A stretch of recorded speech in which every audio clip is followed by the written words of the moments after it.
Today I just have a relatively simple video for you today. I'm not going to go on about card trimming or any of that fun stuff. You can watch Jason Zombie Collector's video on what he thinks about card trimming, and he had some kind of interesting cards that got trimmed by himself, let's just say.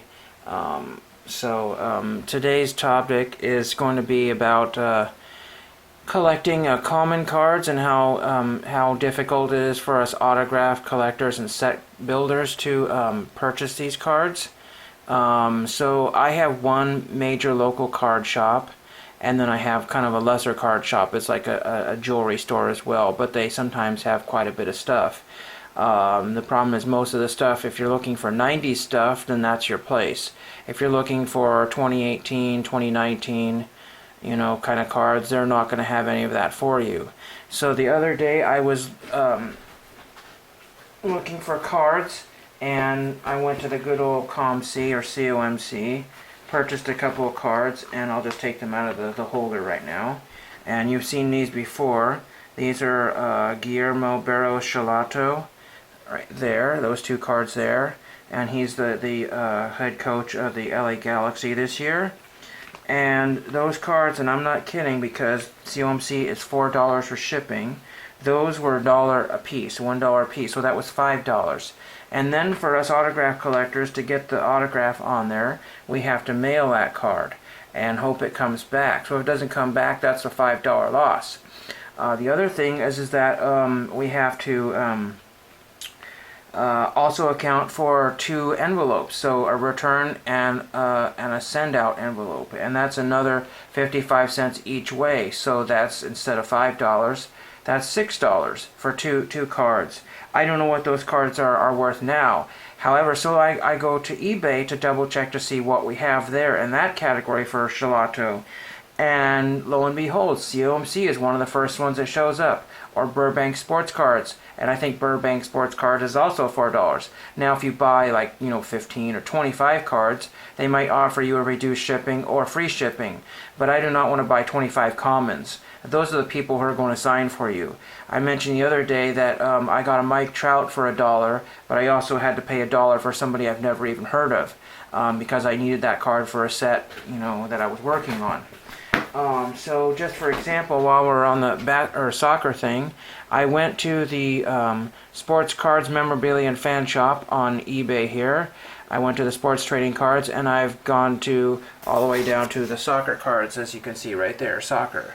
And at the moment, I have narrowed it down to 1,869 search results. I was looking for everything that was $1 free shipping. Okay, I even had to weed out, sorry, the camera, I even had to weed out some cat stickers from China that was at 74 to 76 cents. And then if you take into account for all the basketball listings in there, there's a few basketball cards in here. There's a Tornik Shengelia, a rookie card there. He does not need to be in this section. There's a few other odd things in here. So you say, wow, there's over 1,000 cards here. But see, a lot of these are these Panini stickers. I can't really see that too well from here, can you? Well, that's not the whole point. But what is the point is that usually there's 200 listings per page. I only have one page. So we get down to the bottom here. I have only one page of items here. Now let's ignore the sponsored listing at $30. Let's also ignore the sponsored of $180. And then there's a sponsored listing of $50 up at the top here. You can see that, a sponsored listing of $50, and there's also another sponsored listing of $300. So those are more search results that I can cross out the list if I'm only looking for dollar cards. The other thing is that when I was talking about the Panini stickers, it says choose your own stickers. So there could be 500 stickers in one lot listing for that one set of 2018 Panini stickers. And if you're not looking for Panini stickers, I just want cards only of U.S. Major League Soccer players or what have you. And the other thing about collecting these guys is that you have a short window of time. So if I write to Perry Kitchen, he may not be so easy to find when he's retired. I'm probably going to pick that up as only $1.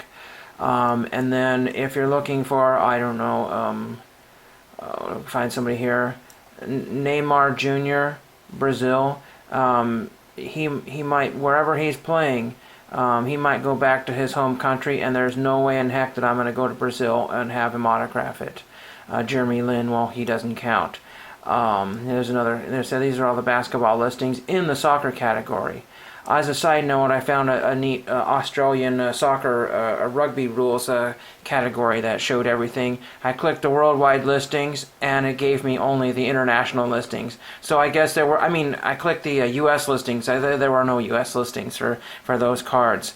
So that is done. Any thoughts on that? Like I said, we just have to overpay for cards that I don't mind paying, upfront money for those cards that I know that are come back or stay in my collection. Mail came in. I thought I was finished, but I forgot to mention, and it was on the top of my list, digital cards. So, for example, this one says Topps Kick Alvaro Morata Premier League transfer card. Well, it was not listed as a digital card in the listing. It is a digital card. I said, well, that's kind of a neat looking card. And so digital cards take a lot of the listings away. And of course, us autograph collectors and some of you physical card collectors have no use for a digital card. Some of those designs are really amazing, and I wish they would make them in some other format other than digital.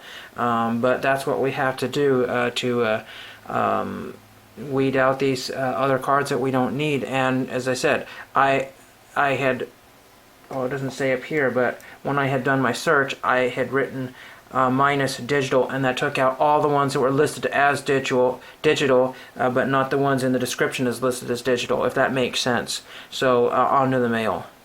Mail came in. Let's just shred. So I got some envelopes from one of my favorite sellers, DDAANNV, I think is the seller's name. These were $1.97 each, free shipping.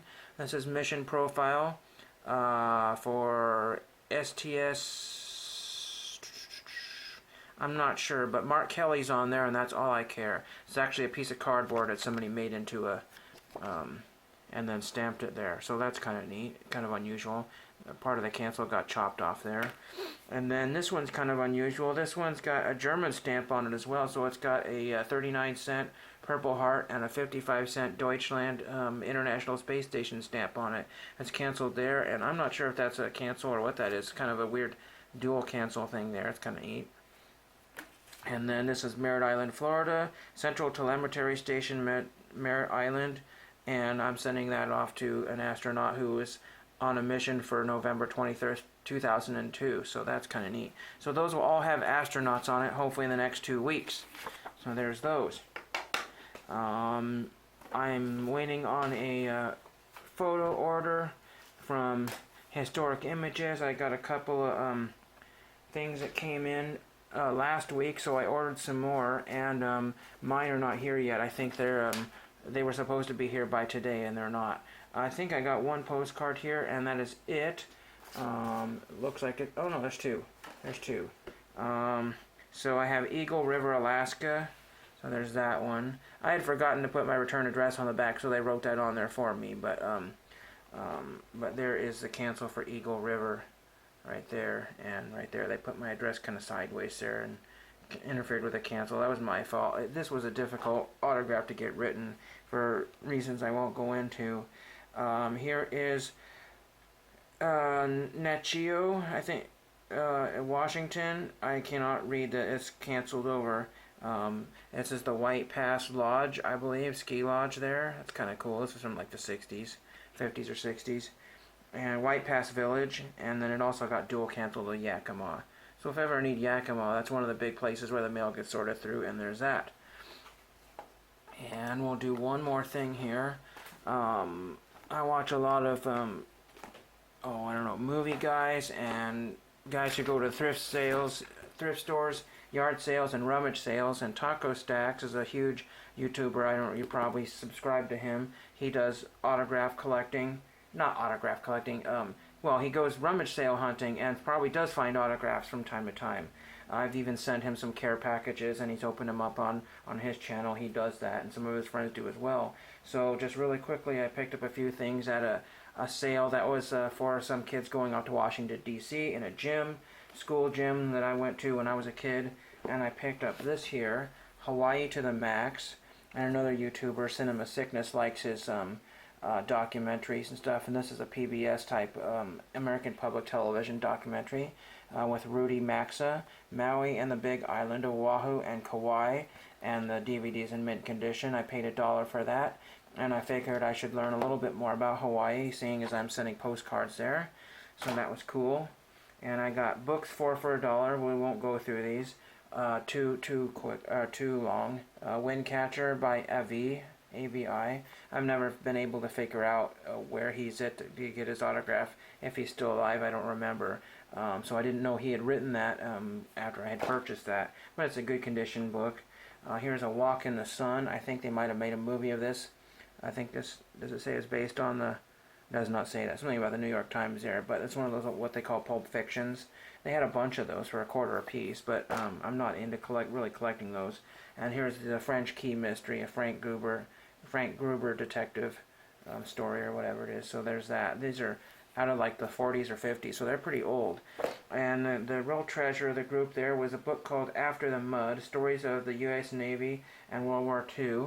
I'm just dropping names all over the place. President Michael will enjoy this one, and maybe Caleb Cards, and maybe Nick of Nick Cards. I forget what his channel name is. The Nickster. This has it's by Bill Shrout right there on the bottom there, and right here is Bill Shrout right there circled. That's part of the book. It's not, and Bill Shrout has autographed it right there on the title page, so that's really cool to get his autograph. When this is published and if he is still alive, I have no idea. It's copyright 2000. I have a hunch and suspicion he's not still alive. I looked this up on eBay. It's about $5 or $10 for the book, because it's not something that was probably widely published, and none of them were autographed.